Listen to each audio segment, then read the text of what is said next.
It's the Cool Nerd Mod song feature. Will it be about a show, game, or a creature? We'll talk about some nerdy things and the songs the Cool Nerd Mod sings.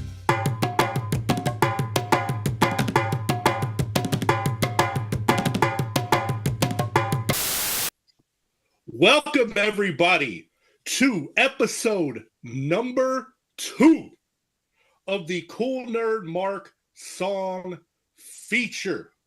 Today, we are going to talk about Bombotta Stop. This is a song about Conan the Destroyer, to be specific, from the remaster album that is out now, and we'll have links for that for you to be able to go for that. Conan the Barbarian. Now, Arnold Schwarzenegger was a bodybuilder. Everybody knows Arnold Schwarzenegger being one of the buffest men of all time. And when people knew him from Pumping Iron, and he'd been in a couple of B movies like Hercules, New York, which I highly recommend if you really want to watch something bad. And then Conan the Barbarian came along. He became a big star, going in movies like The Terminator and Total Recall and Predator and Kindergarten Cop. But we are going to talk not about any of those movies today, but Conan the Destroyer.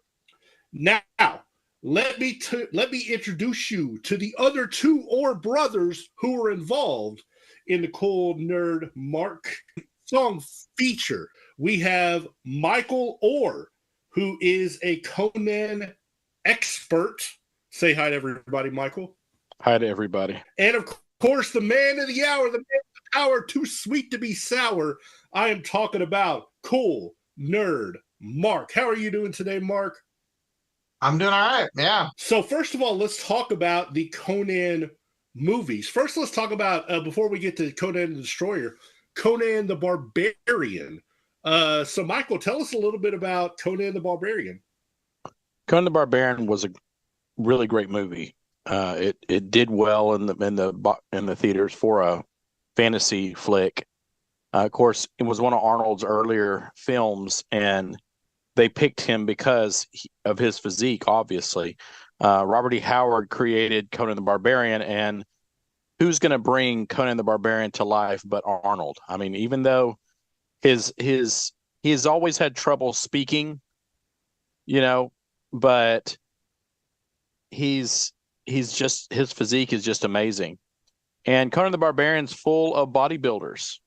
It's full of guys who were his buddies that were also not great actors, but they looked great. I mean, because they're bodybuilders.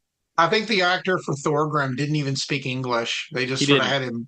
I don't think they just had him move around and make weird faces the whole time. He had these like the whole movie. He was like ooh, ooh.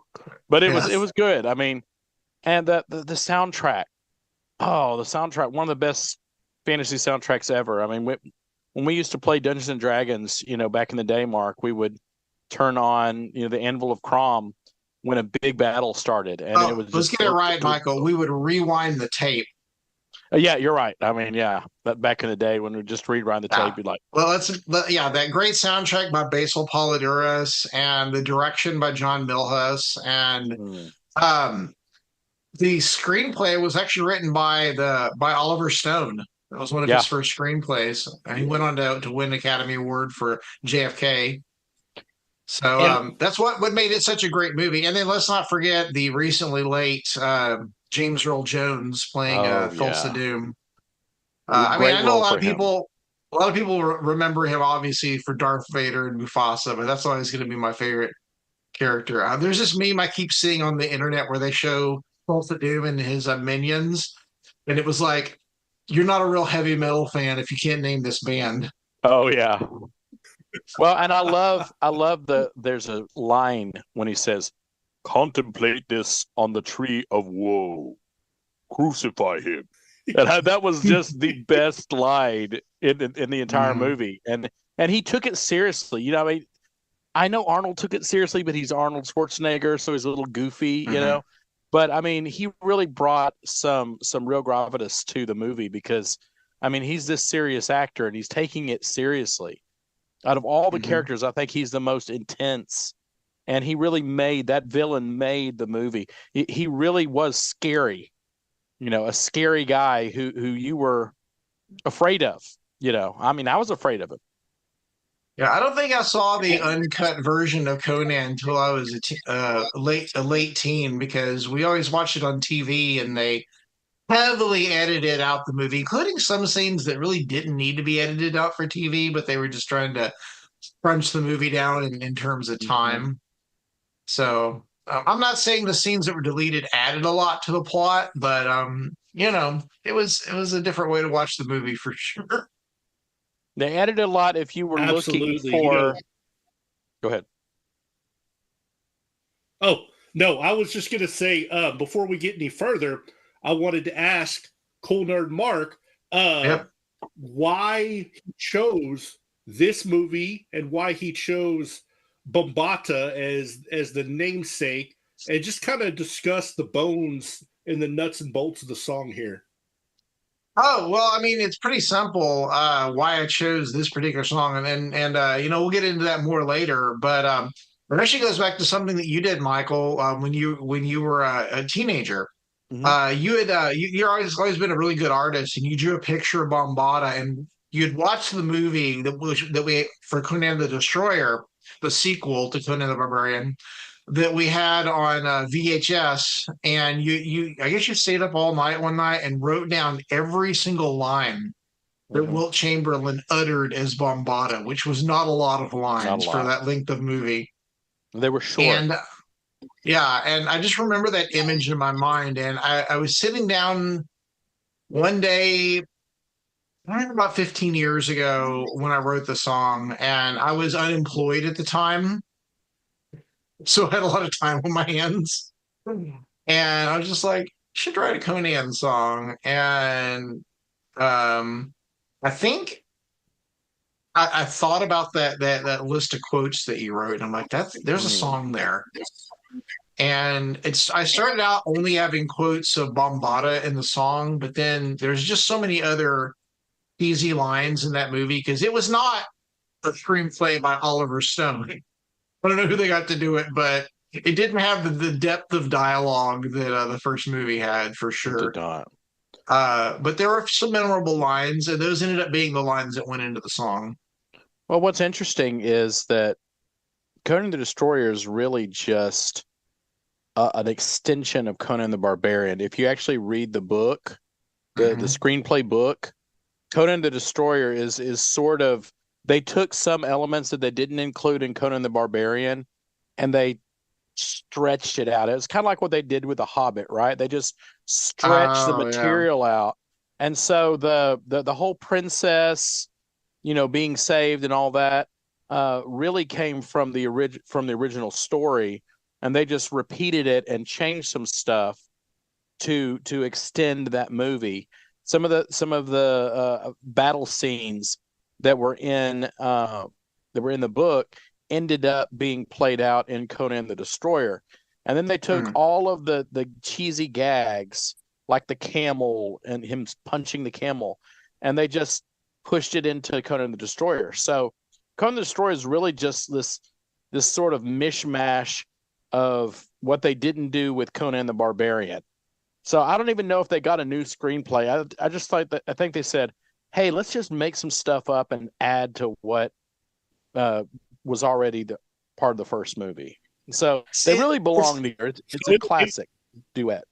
it was written by Stanley Mann, which sounds made up. oh, Stan the Um, Man. who Yeah. was, yeah, he was Stanley Mann. He also wrote the movie Firestarter, Oh which I wow. believe was the one with Drew Barrymore. So Yeah, there it you was a go. Stephen King. It was a Stephen. Well, he adapted a Stephen King novel, I guess you would say, into a Yeah, script. I think You he did stretch to multiple say ones of he those. wrote it. Yeah, he was the guy that they did, you know, that he did that multiple times according to his Wikipedia page. So we all know Oh, that's 100% accurate. of Um, course, yeah. At least But- it is today. Yeah. So I wanted to talk a little bit about my man who played Bombotta. We're talking about Wilt the Stilt Chamberlain. Mm. And Wilt Chamberlain, to me, so I'll talk about two of my biggest fandoms are the history of NBA basketball and professional wrestling. And can y'all tell me? Here's a little trivia for y'all. What famous professional wrestler was in Conan the Destroyer? I know. I do too. Yes. Andre the Giant. Yeah. Yep. But he was in a There's costume. a picture out. Yes. There's a picture out there of Wilt Chamberlain and Andre the Giant picking up Arnold Schwarzenegger and holding him like a baby, because obviously these men are both over 7 feet tall, and it's an incredible photo. I have it saved on my phone for ready usage whenever it's necessary. But man, Wilt Chamberlain was a guy who he holds so many NBA records. He is a guy who here's a crazy record. I'll tell you one. He was the all-time NBA scoring leader for a long time before he was passed by Kareem Abdul-Jabbar and now LeBron James. He is the NBA rebounding leader, rebounds per game and total rebounds. So an NBA game is 48 minutes. One season, he played 48.5 minutes a game. Wow. Meaning he played every minute of every game plus overtime. I think the NBA minutes leader last year maybe averaged 40 minutes a game out of 48. Wilt was the man. 100 points in a single game by himself is still the record. 50 rebounds by himself is still the record. And he also claims to have entertained more women than anyone else of all time. So he also knew the pleasures of women. He is an absolute legend. Passed away in 1990. I believe it was 97, 98, 99. I think it was 99 he passed away. But absolute legend, Bombotta Wilt Chamberlain, his role. Can you tell me, Michael, why Bombotta is such a memorable character and what makes him stand out? Well, for one thing, I think that his sort of the biggest part of his role is him and Olivia Diabo, who is the princess in the movie, and he's sort of her caretaker. And most of his lines are directed to her, don't worry, they're coming, let's go. I mean, those kind of men, it's all right, it's only a dream, those kinds of things, And he doesn't even try to have any kind of accent. He just basically talks like him and throughout the movie. But really his dynamic is he's a really, really tall dude, and he's very sort of overpowering. And so when he fights with Conan towards the end of the movie, it's a really epic scene because he's so big. And you see him do some fighting. I think they wanted to find a guy who was comparable to Arnold in just sheer massive might. Mm-hmm. And also somebody who was comparable in acting ability, because they both really, that was before Arnold really had a lot of good lines, but the times he does speak, he's very assertive, and he almost has a father-like, sense to him. Yeah. So he's a very I think he's just there for the muscles. Let's just be honest. He's there for the muscles, but he is the muscle in the movie. Nobody else compares.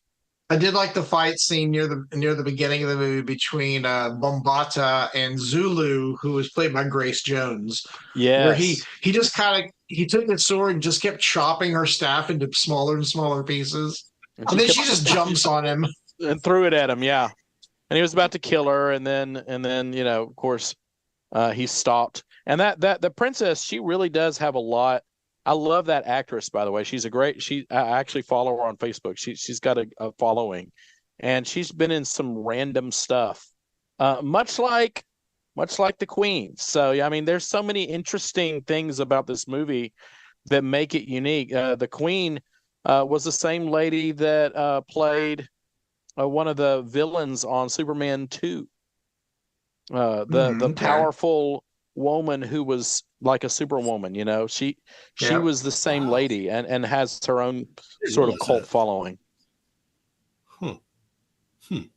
You know, I think another interesting thing about Conan the Destroyer, Conan the Barbarian was much more of a straightforward movie, but Conan the Destroyer brought in comic relief. I mean, it already had He comic did. relief with the Wizard. You have to get me on these names because I'm not Mako. as yeah. No, But Mako is the actor. The wizard's name was Akiro, and Oh, but I know. then this movie also had Malik the Thief, who is a very controversial character among some of the like. I'm on a couple of sword and sorcery Facebook groups, and people either love or hate Malik, and I'm pro Malik. I don't know how you guys feel about Malik. Oh, I like Malik. I think as he's a kid, great. I really liked it. Like, he was a guy who I don't know, like the cool thing about him to me was he was the most worthless member of their guild, the worthless Mhm. member of their team. But he had some key moments where he came in in the clutch, and to Yeah. me that is the hallmark of a good buffoon sidekick. Mhm. Is they're mostly worthless, but they have their moments, and he had his good moments in there as well. Talking a little bit about Wilt Chamberlain, it is incredibly impressive to see such a legendary athlete play a character like Bombotta um, in Conan the Destroyer, and we mentioned Andre the Giant as well, and not Will Chamberlain. Arnold was a great athlete as well, and Grace Jones looked like she could beat all of them up.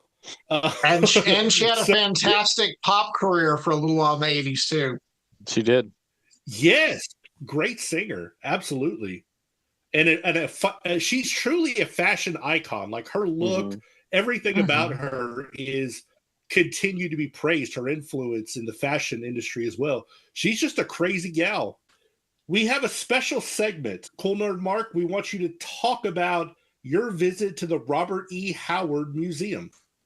Oh yeah, I had the opportunity a couple of years ago when I visited Texas. I mean, I live up in the Seattle area, but I got to come down to Texas, and I was going to go out to Abilene to visit my aunt and uncle, which was also my birthplace. But there's a little town called Cross Plains, Texas. It's about 40 minutes outside of Abilene, and that's actually the birthplace of Robert E. Howard, the creator of the first Conan, the creator of the character. And you can visit his house there. You have to call ahead and get them to open it. The museum is not open regularly. They open for special events and by appointment. So my kid and I, Neo, we were able to arrange a visit, and we met with the curator, who was a very nice old lady. She opened up the house and let us tour it. It was kind of just a weird little wooden frame house, and I think the weirdest thing about it is there was a room that was just the porch. They got walled in to make another room, and that was Howard's room where he slept and where he wrote. And next to that room was his mom's room, and there was what was a window there that they made into sort of like a shutter or something, so he could open up the door and talk to his mom through it from his bedroom. Hmm. It was really weird. And he was definitely a typical mama's boy. And one of the things that was really cool that they let you see there was they had some of the writings that Howard did when he was in high school. He Oh, started wow. writing the Conan stories and the stories of Hyperborea when he was like 15 or 16. And there was a note in the margin of one of his handwritten notes from his teacher saying, I think you're going to be one of the greatest fantasy writers of all time. Please don't give up on your writing. Wow. Wow. And Go teach. as a teacher, that just sort of like got straight to my heart of, this is why we do what we do, because you never Mhm. know what your student is going to go on to do. And, obviously Howard ended up, after his mother died, meeting a tragic end, because he sank into depression and substance abuse. And, it was not a good thing, but during the 40 odd years that he was alive, he wrote some of the most memorable characters, Conan and Red Sonja and Paul the Conqueror, that went on to influence the entire genre of fantasy. And, I think that without Conan, who knows if Lord of the Rings would have been as popular and some of those others that were sort of the same time or slightly after, so it was a Absolutely. neat experience. And they actually have a festival there once a year where all the Robert E. Howard fans from all over the country and sometimes all over the world descend on the tiny town of Cross Plains, and most of them stay in hotels in Abilene because there's nowhere to stay in Cross Plains because it's like one stoplight. We have an opportunity now, ladies and gentlemen. This is the part of our adventure today where we are going to hear Bombotta Stop. Yeah, so this is Bombotta Stop, an a cappella jam about Conan the Destroyer. Here we go. Bombotta Stop. Bombotta Stop. Bombotta Stop. Bombotta Stop. Bombotta Stop it. Why did you attack us? Thought you had the Bombotta Stop. Bombotta Stop. Bombotta Stop. Bombotta Stop. is the Green Zone gone? Why did they attack us? Not by Bombotta Stop. If Conan and let me ride with him, then I will give my life for Bombotta Stop. If Conan and let me ride with him, then I will give my life for Bombotta Stop. If Conan and let me ride with him, then I will give my life for Bombotta Stop. If Conan and let me ride with him, then I will give my life for him. What are we? Some charitable organization. We are thieves. Bombotta Stop. They thought if they just did me, magic would be in their blood. Bombotta Stop. They thought if they just did me, magic would be in their blood. Bombotta Stop. They thought if they just did me, magic would be in their blood. Bombotta Stop. They thought if they just did me, magic would be in their blood. Bombotta Stop. Bombotta Stop. Bombotta Stop.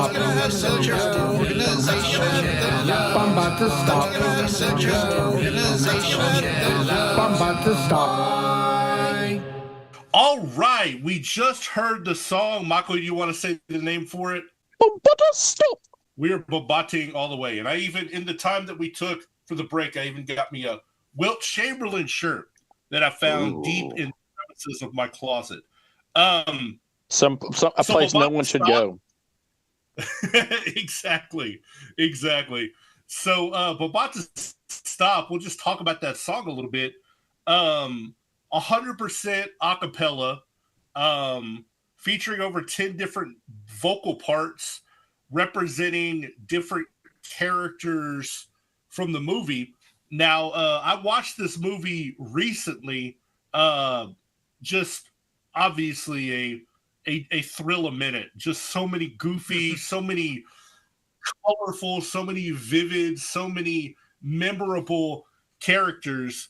Mark, could you talk about the characters that you chose to have little lines from that made up the composition of this song? Yeah, I also did a rewatch right before we did this episode, and so yeah, just really quickly, it covers all the major characters from Conan to Jenna to Malik to Zulu, who was played by Grace Jones when she said, "If Conan will let me ride with him, then I will give my life for him." And then Wilt Chamberlain says, I thought you're going to hurt the girl, and you have Akiro, who is the wizard, played by the late great Mako, who was also an Avatar: The Last Airbender. Mhm. And he has this line about if they did just to be magic would be in my blood. And then at the end of the song, all the different parts kind of merge together, along with like a higher tenor part of Bombotta singing, "I thought you're gonna hurt the girl" over and over again. And then it just sort of ends in the question, why? Why? The perfect question to ask. I haven't heard that many songs that have just been a bunch of lines from one movie. I can't think of any of them off the top of my head. So this is a very There's creative. actually another one. There's another one. My song "Luminous," which we'll talk about next month, Mhm. is a bunch of quotes from Empire Strikes Back and Return of the Jedi. So I stick very close to the source, and hopefully the parody laws will protect me from any potential copyright suit. Although I know Disney does go after people, so I got to be careful there. Indeed.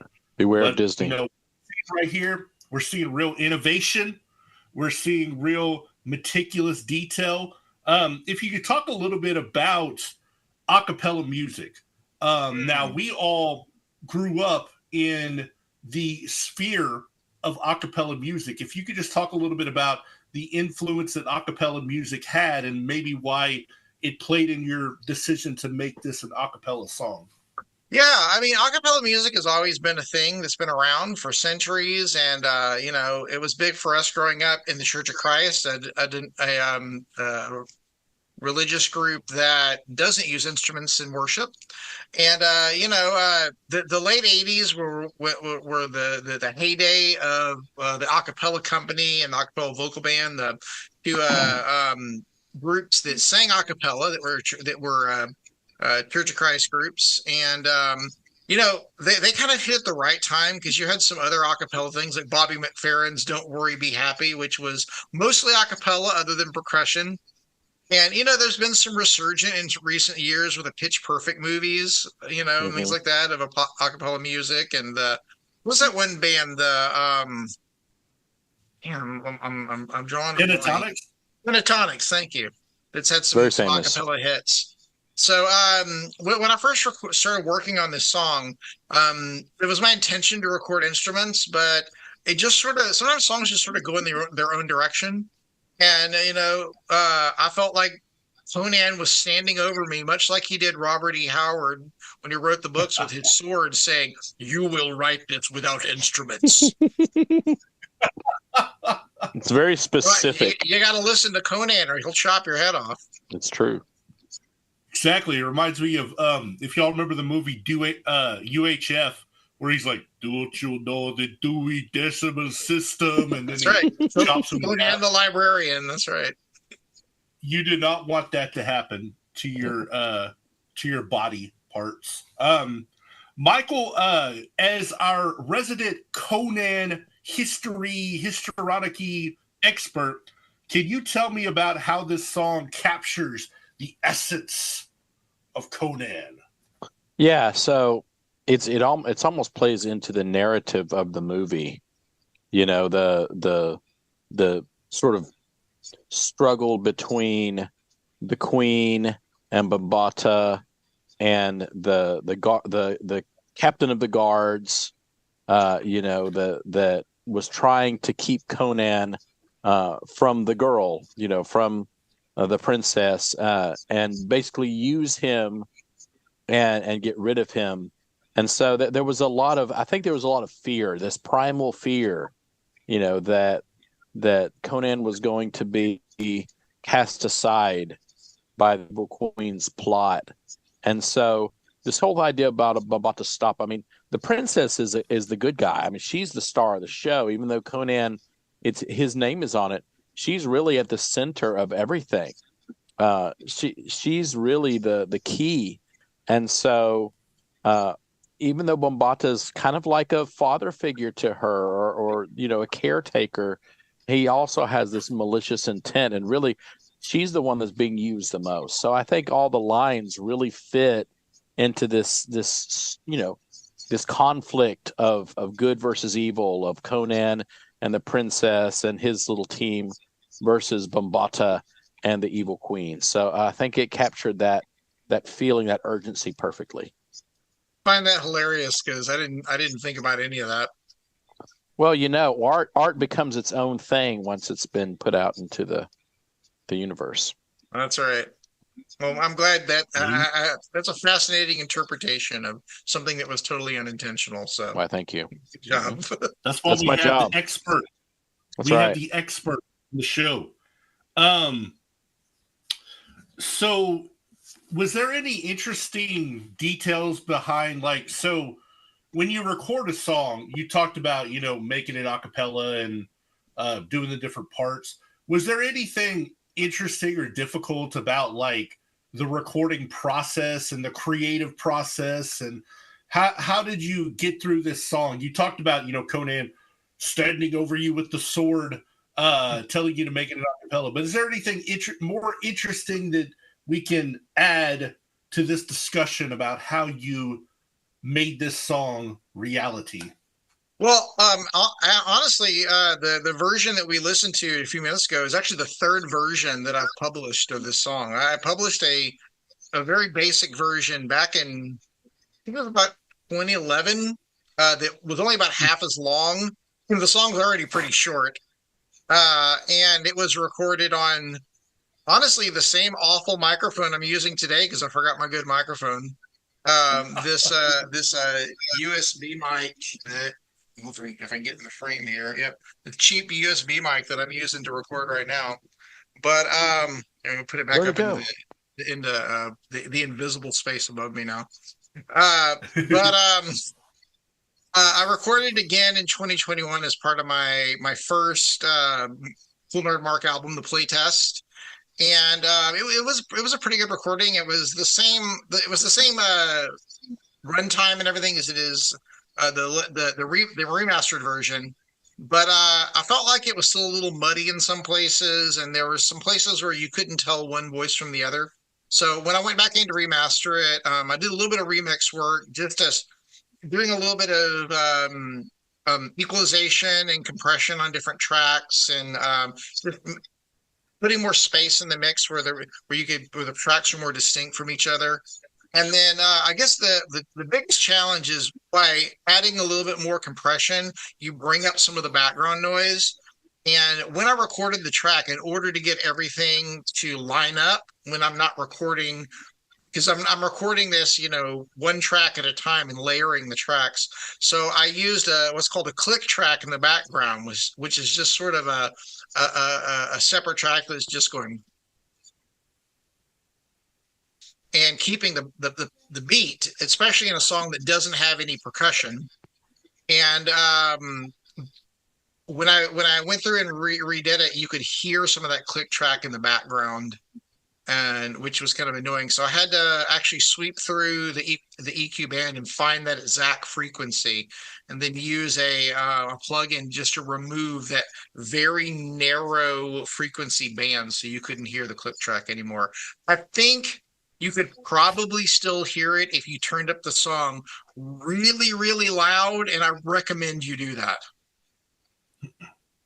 Yeah, you got to jam out to Bombotta Stop. I mean, turn it all the way up to 11, It really has been fun. Like, I have when I get in the car, I turn on my car, it automatically starts on the remaster. Like, excellent. It automatically starts on this CD that's in my car deck. And so I've heard Bombotta Stop a lot in the last couple of weeks, and I've heard all the other songs a lot in the last couple of weeks. And man, as the kids used to say these days, it's a bop. It's a banger. So share with me, where can people hear Bombotta Stop over and over and over again? Where do they go to hear this tremendous song? Jonathan's car. Yes, go to John. Everybody Yeah. get into Jonathan's car. Load in. Seriously, it's widely available. If you listen to Spotify or to Apple Music or YouTube, it's going to be there. Just look for Cool Nerd Mark, Bombotta Stop. By the way, I intentionally misspelled Bombotta because I want to avoid any copyright infringement. So it's Bombotta, which is not how they spell it in the movie, but I think that's how it probably should be spelled. I don't know if Wilt Chamberlain really knew how to spell Bombotta. No, to be I honest. don't think so. I really don't. And then I also have it available for download on Bandcamp and also on my website, coolnerdmark.com. That's also where you can order a physical copy. I have it on CD as part of the remaster. Oh, there you go. And the CD has 2 bonus tracks, 2 cover songs that you've probably never heard of, unless you're a big fan of my father, John Orr, or of Jim Reeves, because I do a Jim Reeves cover that I have a license. And that the cover version is also available for download on those 2 websites I mentioned. And then I actually have flash drives you can order that have the entire album plus 5 bonus tracks on it. So the 2 that I just mentioned, plus 3 songs off my upcoming album, Reptiles and Monsters, that will be out into the first of the year. Excited about that. Indeed. And the flash drive also has some video and some images and things like that, and it's the same price as the CD. So there you go, $10. I wanted, before we go, to encourage the viewers. I mean, subscribe, keep up. We got more to come. We got more songs to talk about. We got more things to talk about. We have so many cool fandoms and nerddoms and things to just digest and enjoy and talk about and share about. So make sure you are subscribed. Make sure you are keeping up. All right, well, let's get some final thoughts in before we nip this in the bud for today. Michael, what do you think? What do you have to add about the song Bombotta Stop? I think that Bombotta would be proud. I think he would. He's a man of few words, and I think that this is a song of few words, and it really captures his spirit. So Mark did a great job creating a song that calls back to the 80s and to that exciting fantasy era, something that you can't really replicate today because, well, nothing's going to be cheesy enough. I mean, you're not going to get that level of cheese anymore. And really, the character was a great, cutting it all aside, it was a great character. He was a great sort of match for Arnold Schwarzenegger, his height, his size. So a great song about a great movie. So I think it's something that's worth listening to. Thank All you. right, Mark, what about you? What are some, as Jerry Springer would say, some final thoughts? Crush enemies, see them driven before you, and hear the lamentation of the women. That is correct. I love it. And I thought myself, if I could think about what Bombotta would say if he heard that, or if he heard this song, I would think that he would raise his eyebrow, he would have a pensive look on his face, he would give a thumbs up, and he would say, "Good, good." And so, with those thoughts, be on the lookout when you subscribe for the next episode. Hey. And we will see you next time, guys. So we will see you later on. We'll talk about some